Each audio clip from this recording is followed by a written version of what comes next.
Teacher పని 24 గంటలు అదే పని చేసేవాడు. ఇప్పుడు సింపుల్ గా ఒక డాష్ బోర్డ్ తీసుకొచ్చాం, ఒకే సింపుల్ యాప్ తీసుకొచ్చాం. ఎక్కడ కూడా ఇబ్బంది లేకుండా చేసే పరిస్థితి వచ్చింది. మొదలు తరగతి నుంచి మీ జీవితంలో సెటిల్ అయ్యే వరకు అపార్ లింక్ తో విద్యార్థుల భవిష్యత్ అంతా కూడా పెడతాం.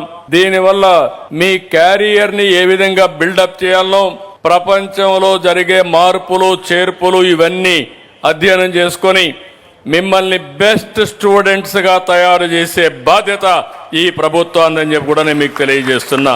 శనివారం నో బ్యాక్ డే.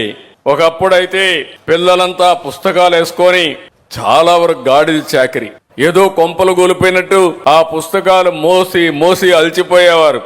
ఇప్పుడు శనివారం అయితే హ్యాపీగా స్కూల్కి వచ్చి ఆడుతూ పాడుతూ మీరు నచ్చిన పని చేసి మీరు ఆనందంగా ఉండేట్టుగా తీసుకొచ్చారు. ఇది చాలా మంచి కార్యక్రమం. ఆటలు పాటలు, అదే మరిగా మీరు చూస్తే పోటీలు, ఎక్కడికక్కడ మీకు నచ్చిన పని, మీరు ఏ పని ఇష్టంగా చేయగలుగుతారో అలాంటి పనులు చేపిస్తూ ఆ రోజు ఉల్లాసంగా మనోవికాసానికి ముందుకు పోయే పరిస్థితికి వచ్చాం.